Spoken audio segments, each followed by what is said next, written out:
Welcome to This Week in Heresy, episode 23, Mourning a Pregnancy Loss Through Ritual, with our guest via Skype, Denise Cicuto. Hey Denise, welcome to This Week in Heresy.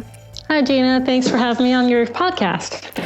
Yeah, well, I brought you on to talk about spirit babies, which Between the World's Church and City of Refuge will be hosting on December 20th. And why don't you start about talking about a little bit about what Spirit Babies is and how you started it? Spirit Babies is a ceremony. It's an interfaith ceremony for people who have been affected by pregnancy loss. And that includes any kind of pregnancy loss, miscarriage, abortion, stillbirth, or anything I might not have said, for people who can't have children. And it's also for people of all genders.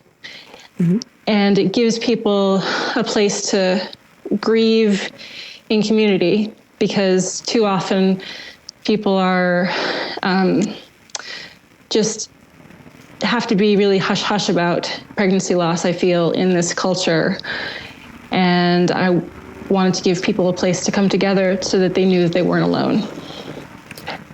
That's pretty awesome. I mean, it's definitely true. There's not really very many places to grieve publicly, and especially not about that type of loss.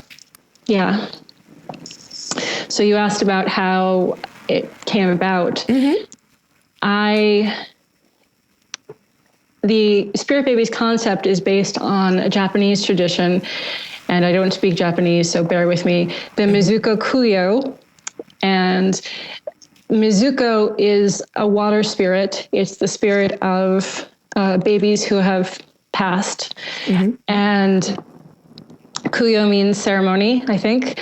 And there is a bodhisattva who watches over the spirits of the babies who have passed, called a Mizuko Jitsu.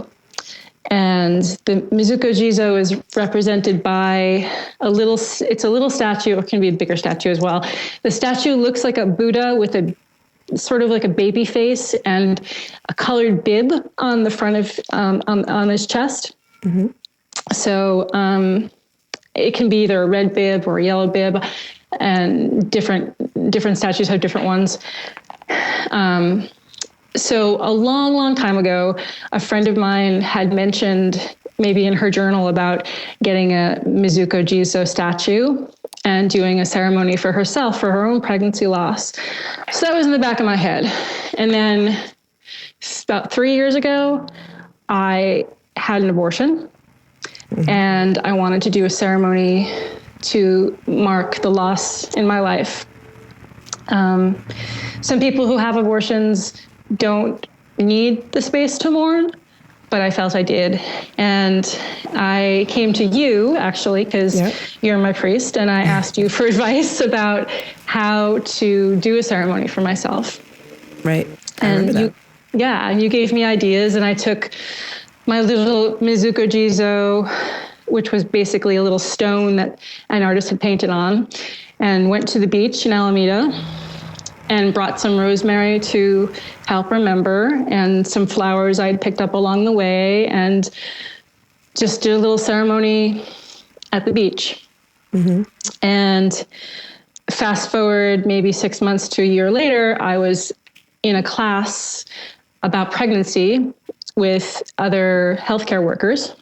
And I told the teacher about the ceremony I had done, and she asked me to get up and speak about it. I did, and after I spoke, a woman who's a doula who was in the class came up to me and said, "Let's make this happen in San Francisco for other people." So we did.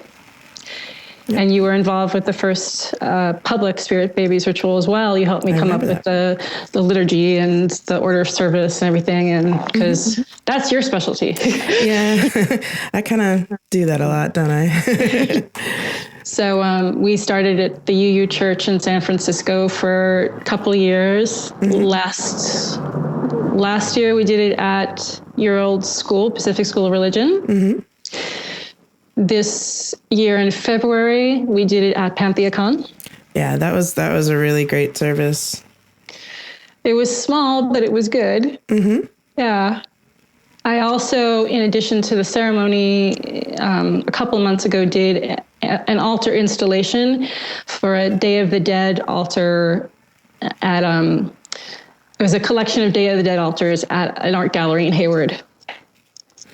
Oh yeah, that's right. And it was really beautiful. I remember seeing the pictures that you posted about it. And if you go to the Between the Worlds Facebook page, I believe there's some of the pictures there, if I remember right. Yeah, and there's also spiritbabies.org is our website for Spirit Babies, and there's links with pictures of altars from most of the ceremonies and the altar at the art gallery as well. Mm-hmm. And you're hoping to make this more of an a national, international thing, like where people will do these ceremonies in their own cities and towns. Yes, that's right. How can I forget?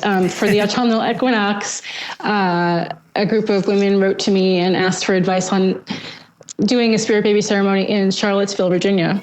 Mm-hmm. And that was really awesome because it meant that we were reaching to even more people in other places in the country. And I want to make it more accessible with, I've written up how-tos and tips on doing your own Spirit Baby ceremony because I get a lot of questions via email about it.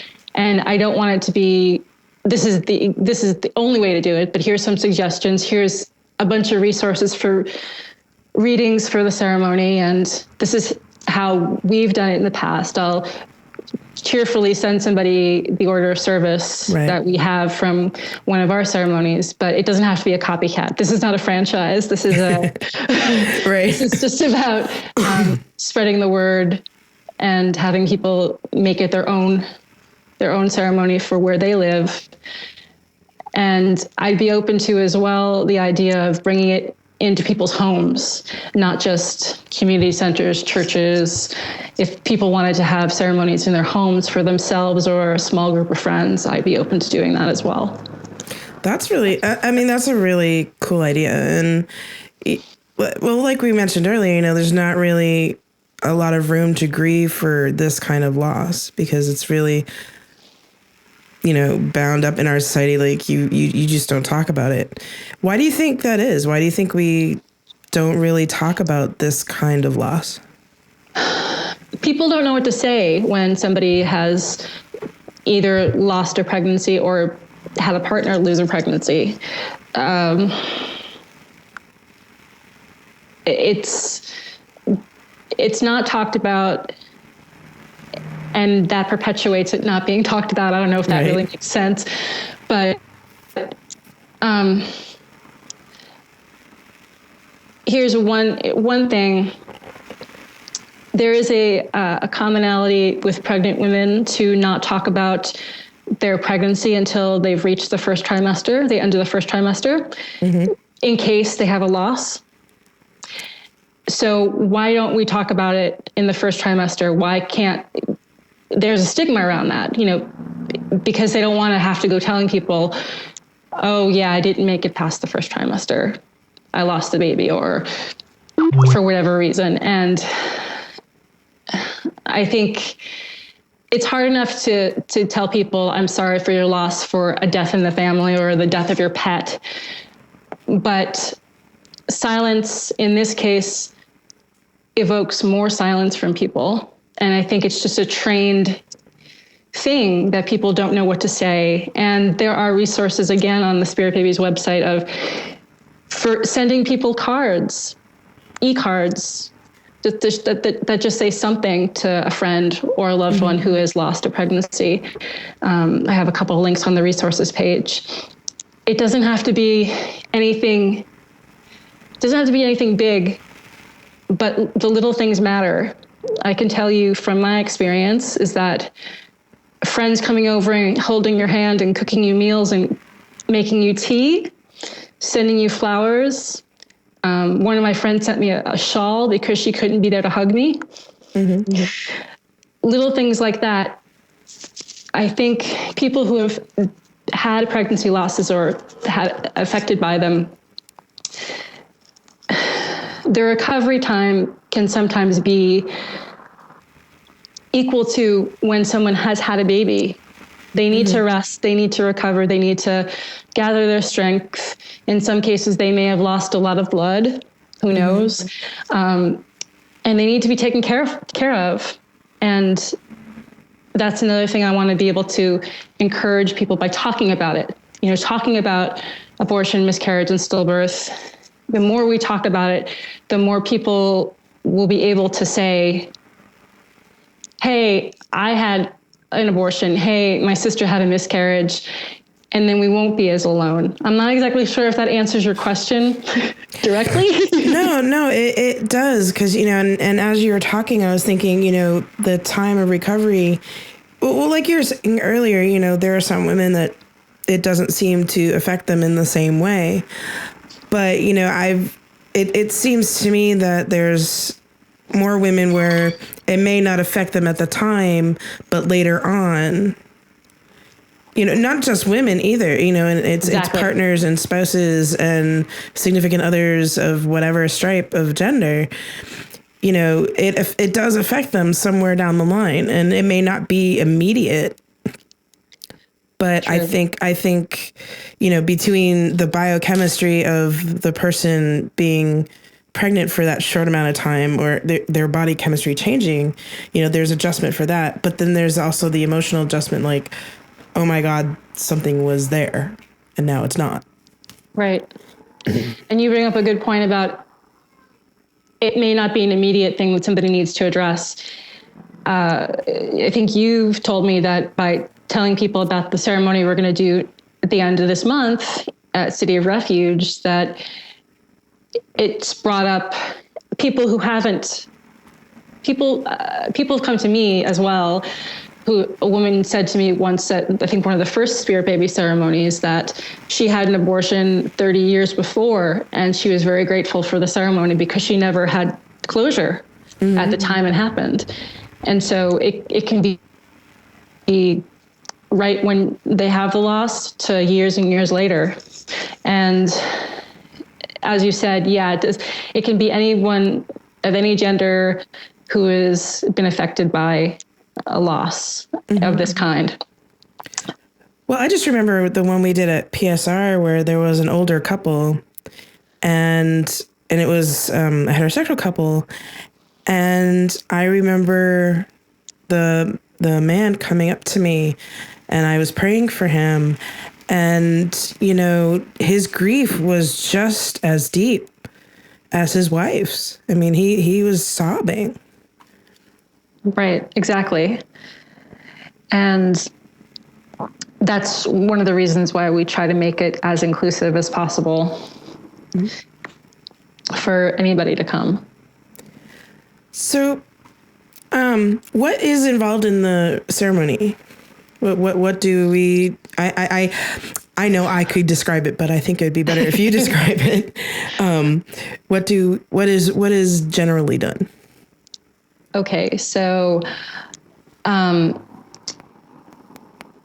basically, since I'm pagan, I like to be able to call the elements into the circle at the beginning, and then we call a couple of deities. And like I said, it's interfaith, so I'll call them Mizuko Jizo, you call Hecate, and we might call a couple other deities. I heard Lilith wants to come to this one. Mm-hmm. I think we've called Mary before. Mary. And then we do a couple of readings about different kinds of pregnancy loss, poems, stories, sometimes songs. And oh, yes, and Sarah, your wife, plays music at some of these, which is really wonderful. Mm-hmm. And that helps. I think that definitely helps with the mood, and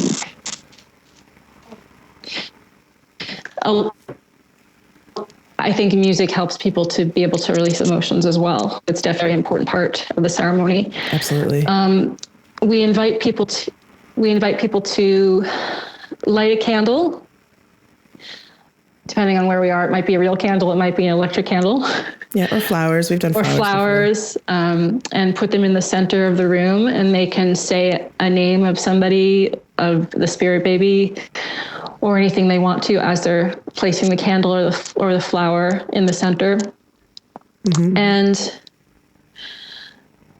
what that does visually is with the flowers or the candles, is it also augments the fact that we're not alone.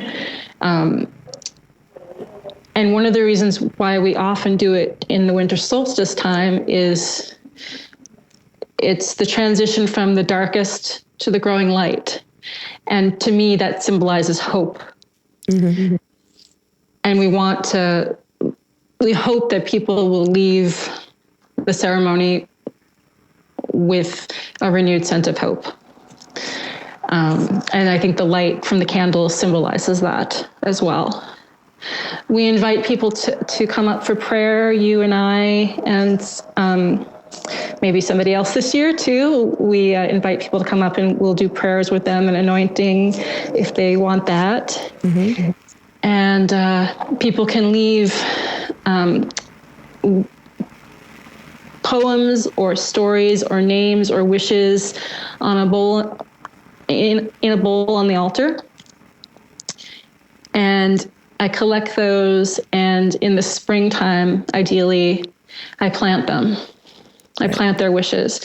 They can leave photographs or extra flowers, whatever they want to leave, mm-hmm. as a memento of their spirit baby. And yeah. And we've also done meditations as well, where where the people are able to talk to their spirit baby if they wish. Yes. Yes, you're right. You have done a really great job of leading those meditations. Oh, thank you. And then I think we end with some kind of benediction. Mm-hmm. So that's the general idea of the ceremonies that we've done. And people can take elements of that and make it their own ceremony. Well, I mean, it's really, I think it's a really interesting ceremony because it really is open-ended, so that, it can conform to, people can take the basic skeleton of it and, make it their own, or, lean it towards a particular tradition or not, because, everybody lights candles for the dead, and that kind of, it's very universal. Right. I found stories, poems from various traditions. I will say that the Jewish tradition has quite, I think, more of these poems and stories to share, which has been very helpful for the ceremonies to add content to the ceremonies. I have not found anything specific to the Japanese ceremonies besides the statue I mentioned. Perhaps if I read Japanese, I might be able to find something else. I was thinking maybe like if there's somebody in the This Week in Heresy audience that knows a little more Japanese and could help find out, maybe they could post it on the show notes. Oh, that'd be great. That's a great idea. Thank you. You're welcome. So going back to,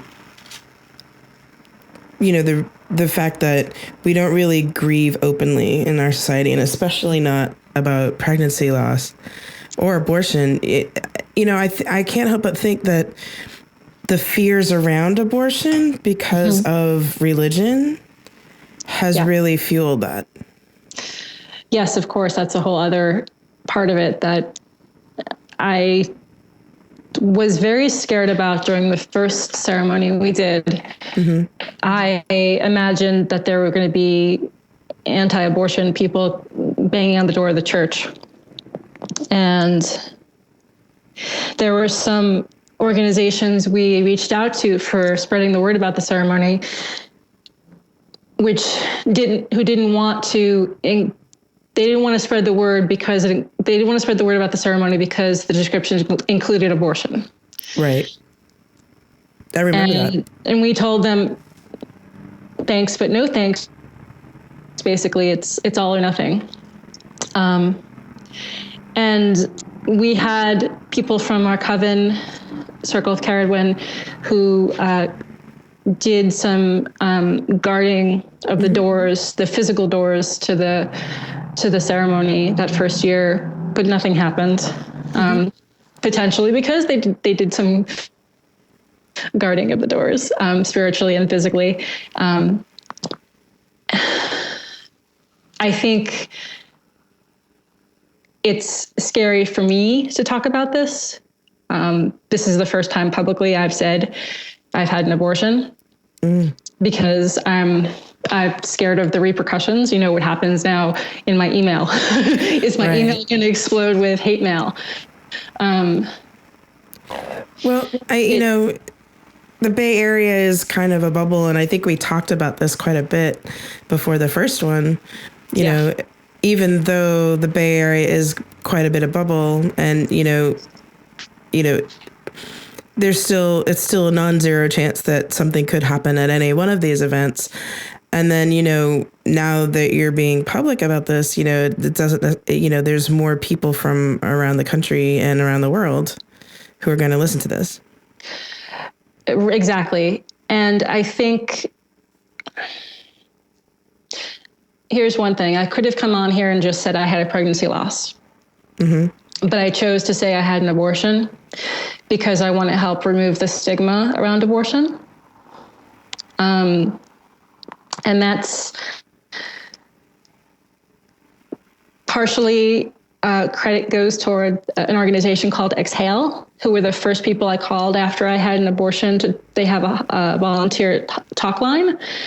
And at the time, they had some online message boards that were people who have had abortions, no matter what religion, no matter what faith, no matter what background, we could all get together and talk about our experience. And there was very little proselytizing. There was very little, nobody was talking about their religion or their religion saying that what they did was wrong. It was mostly like, this is what happened to me. This is how my experience was. This is how I'm moving forward. Or I need help moving forward. And I love that existed online. Unfortunately, they couldn't keep up with the demand. It was such a big thing. They couldn't moderate it all. So they had to get rid of the message boards. But some of us stayed in touch. And I think that experience showed me, at least, that it doesn't matter. This transcends religions.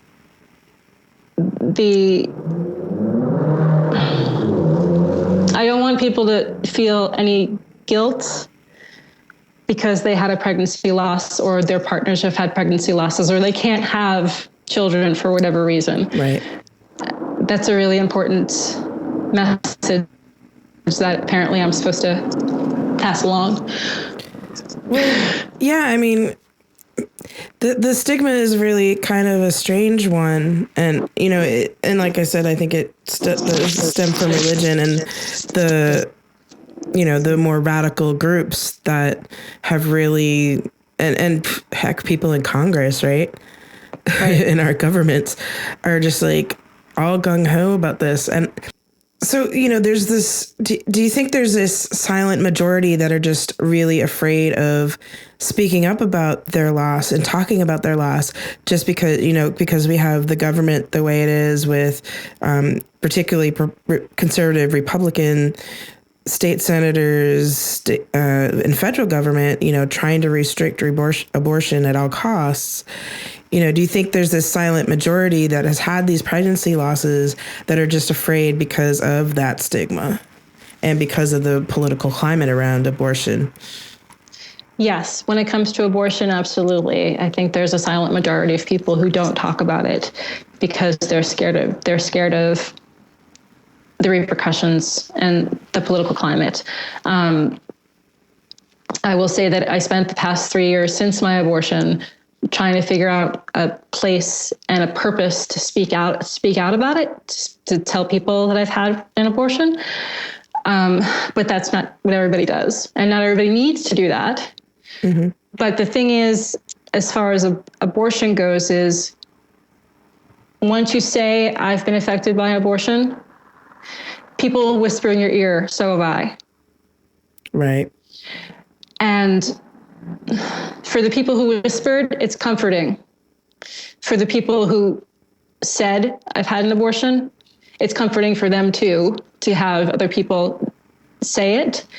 The more we talk about it, I think the less stigmatized it will be. Now, as far as other kinds of pregnancy losses, I think there's lots of reasons why people don't talk about them. I think they might because they're obviously because they're grieving if they've had a miscarriage or a stillbirth or other kind of loss.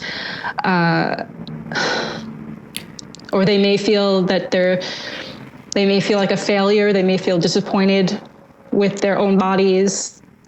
These are just some of the ideas that people have expressed to me about why they don't talk about it. And also, I said earlier about people don't exactly know what to say. I guarantee you, if people went on Facebook and just said I had a miscarriage, there'd be a lot fewer comments than if somebody said my dog just died. Yeah. So I hope that answers your question. Oh, yeah. Well, I just keep thinking about, different stigma and different ideas of what people think these types of losses are, too. Some people may think that, oh, well, it's just a miscarriage. It wasn't far along enough. It shouldn't be a big deal. Just snap out of it, Right. And again, I think you have to try to equate that to somebody. It's not a big deal, just snap out of it. Can you say that about your own aunt passing away or your father passing away? Would that be acceptable? No, it would not be acceptable. But pregnancies before the baby comes out of the womb are mostly unseen. So if people can't see it, how can it matter? I think is what some people think. Right.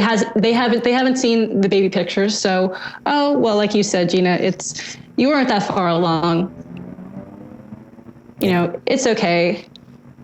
Better luck next time. Right. These kind of responses don't help people who have had pregnancy losses at all. Right. Well, it just reinforces that stigma again and makes it so that, pregnancy isn't a big deal. And when it really is, even in the early stages. I mean, okay, so I'm kind of nerding out here because I'm a biochemist and I know, and you're an acupuncturist. So, Yes. this stuff too.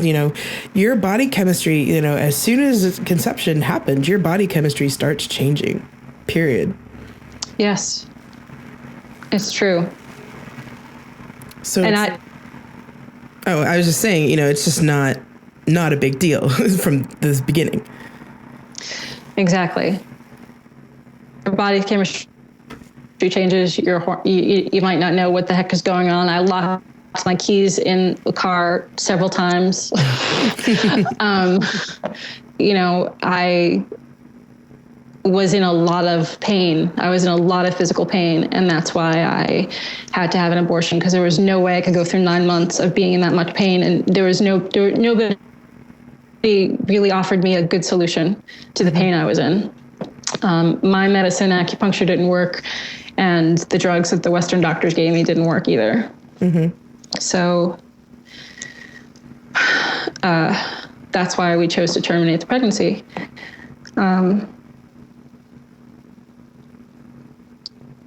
I wanted to say something before I forget. If you want to phrase this into a question later, you can. So the thing I experienced with telling people that I was going to have an abortion, first of all, it can be scary to tell somebody, tell your friends, tell your loved ones. I think I was most scared telling my mom. Right. My mom was there with me from a distance because she lives in New York, but she was there with me, supportive with supportive love and phone calls and emails, and she was there 100% with me. My brother was very supportive. My husband held my hand through the procedure. My partners were there for me the entire time afterwards and taking me to doctor's appointments afterwards. My friends, as I said before, took care of me. If you get past the fear of what are people going to say to you, you'll find yourself, you can find yourself surrounded by love. And I want people to know that that's an option, because I think the worst part about it, the worst part of pregnancy loss is being alone through it. Right. And if you have a supportive community, or community sometimes seems to be a large word, but if you have supportive friends and family, chosen family, biological family, whoever, that you can count on to be with you, then I would say take the leap of faith. Trust your heart, trust your gut, trust in whatever deities you pray to, and tell them. Tell your friends, tell your loved ones, so that you don't have to go through it alone. Yeah. I mean, I was really humbled when you asked me for advice when you were going through it. It was just, it was the first time that somebody had actually come to me and asked me about, what do I do with this, and how do I get through the abortion, and how, what do I do spiritually? And I mean, I hope it sounds like I did an okay job. I was kind of nervous a little bit because, there was that moment of like, okay, I'm not sure exactly what to say, but okay, I'm a priest and I know how to do ritual. So let me suggest that. That's just kind of the way my brain thought about it. Yeah, no, I think you did a great job. And the first thing you suggested before I did a ritual for myself was to do a meditation and talk to Hecate. Mm-hmm.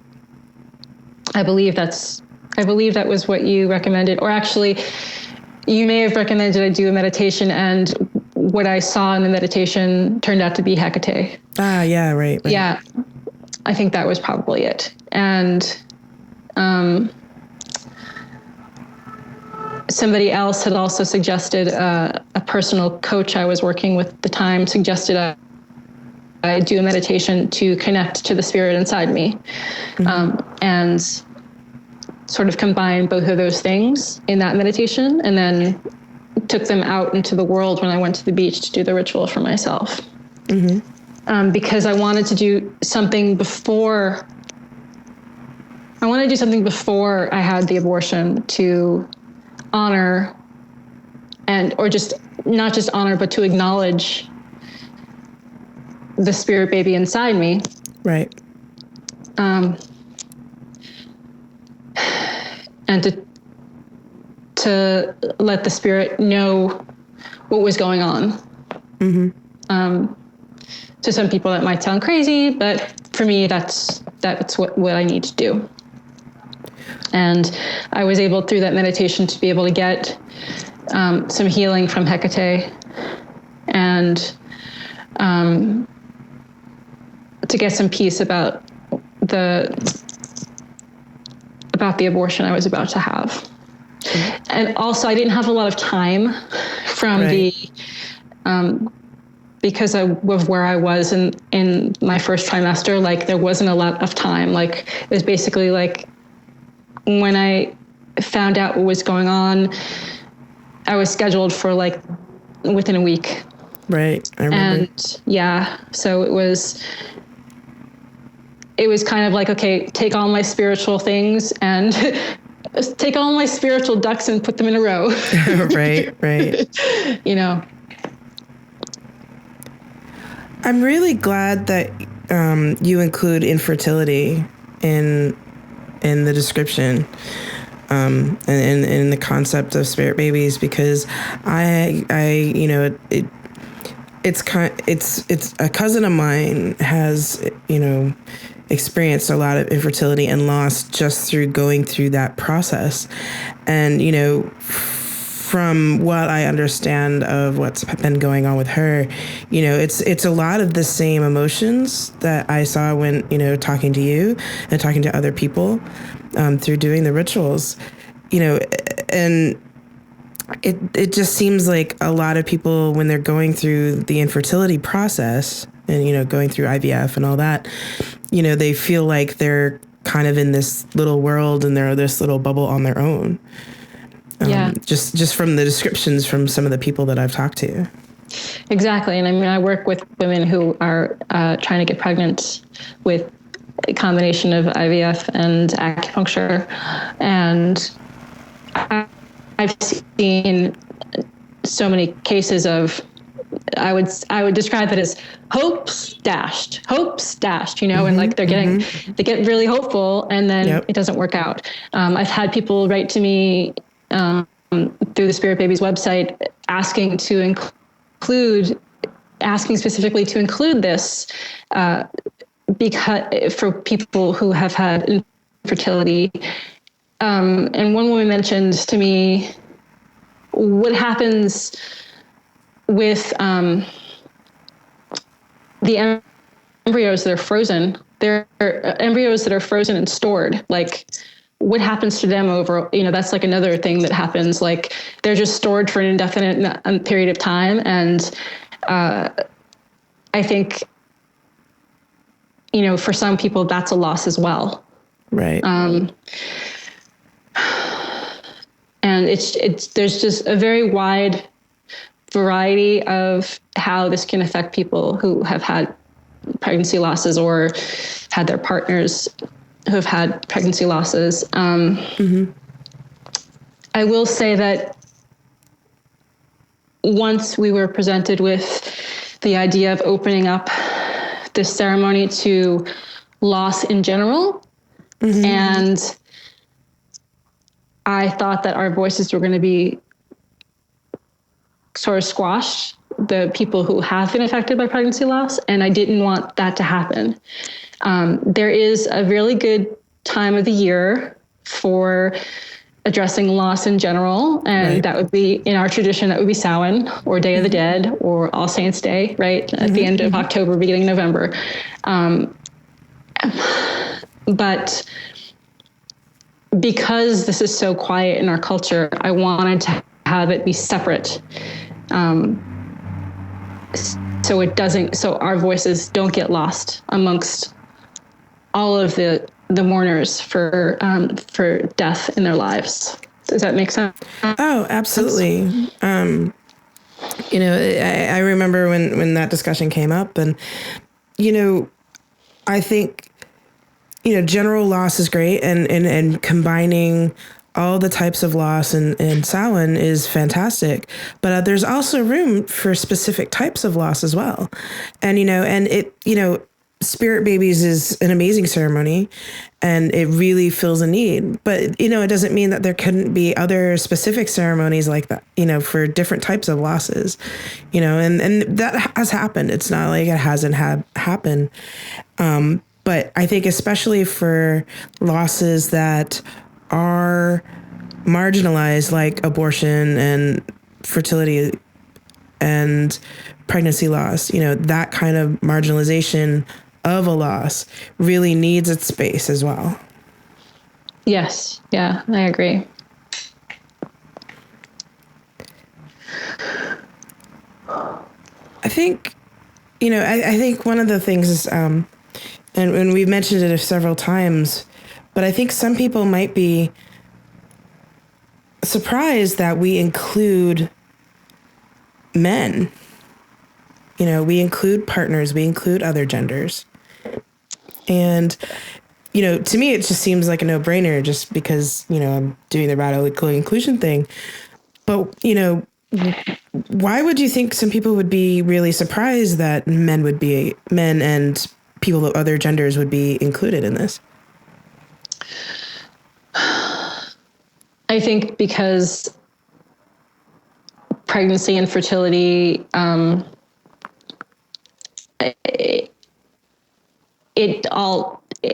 mostly in our society, it all revolves around cisgendered women. Mm-hmm. And that's why I think people would be surprised. But as you've said before, there are men who have been affected by it. There are trans men and trans women who are affected by pregnancy loss. Whether that means that they can't have children themselves, or they may have had a partner who has had pregnancy loss. I think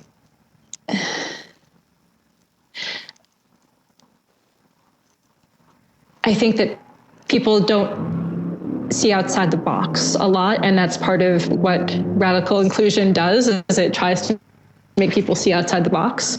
And I think it was, for myself, I think it was only in the past year or so that I realized, hey, there are more ways we can make this more inclusive to more people. And how do we do that? And talking to some of our friends who are trans about how to make the language more inclusive. Mm-hmm.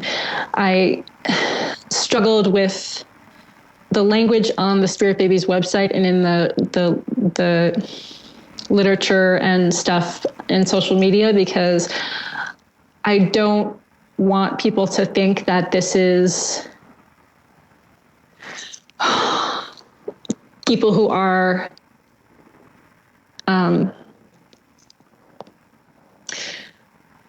the religious right is what I'm going to say. Yeah. Trying to rope us in. Gosh, you might want to, I don't know if you want to edit that out. No, it's a valid fear. I mean, it's not as much like I was talking earlier, it's not quite as much as our little bubble in the Bay Area. But in other areas of the country, it is a valid fear, and it is a valid thing to think about when talking about this and wanting to have these ceremonies. Right.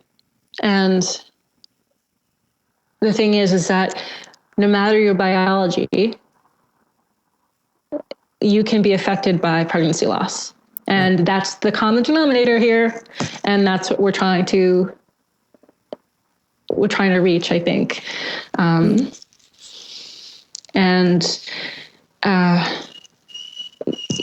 Here's an example that's also, it doesn't necessarily have to be somebody who was a mother or a father, right, who has lost a pregnancy. It can be a sibling. I've had friends and people who've talked to me at these ceremonies who've talked about that, that their perspective was that they didn't have a pregnancy loss, but their mom did, and they were supposed to have a sister or brother, and that never happened. Mm-hmm. Well, that's basically what it is with me, is that I had a twin sister when I was born, and she died shortly after I was born of pneumonia. And, and my mom, bears the brunt of that loss because, she was there and remembers everything, and I was there too, but I was just a baby. But, in talking with her, and if you should listen to my mom's This Week in Heresy episode if you want to hear this story about it, in talking with her, I experienced my own sense of loss around my sister. Right. And thank you for sharing that story. I wasn't actually talking just about your story. So I hope I didn't force you to share that story. Absolutely not. But you're not the only person who has told me a similar story. So it can transcend different familial roles too. And I also second listening to Gina's mom's This Week in Heresy podcast with a box of Kleenex.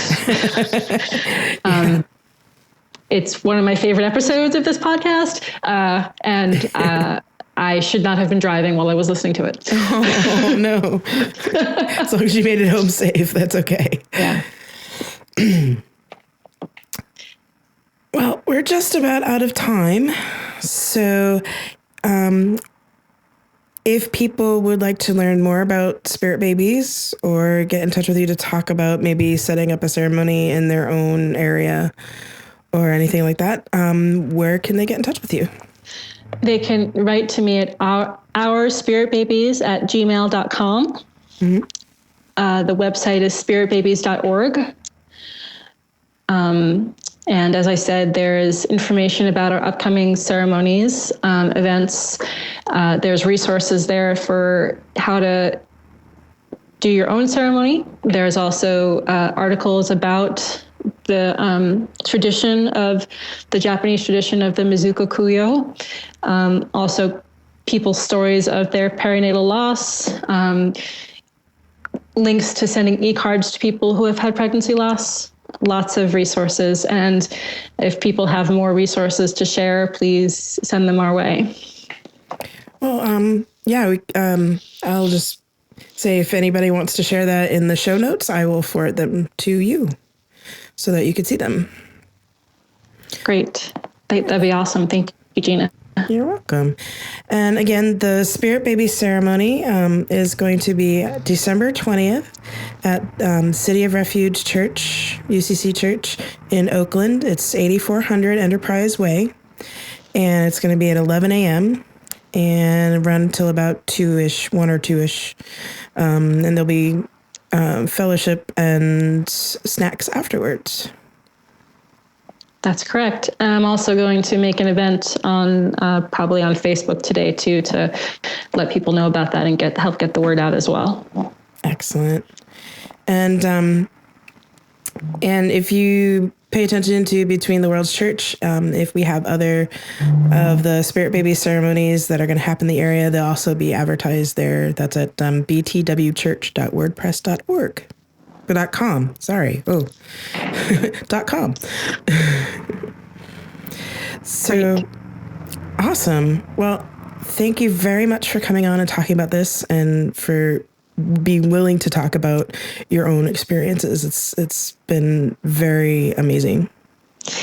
Thank you for asking me to be here, Gina. And I hope that the information helps other people, because that's what it's all about, really. Thank you. You're welcome. Absolutely. I'd like to thank Denise for joining us this week. As always, if you have comments, questions, or would like to read the show notes, you can go to thisweekinheresy.com. There you can also subscribe to the show via iTunes or the Stitcher app, join our forums, or follow us on Twitter at TWIH Podcast. Thank you very much for listening, and we'll see you next time.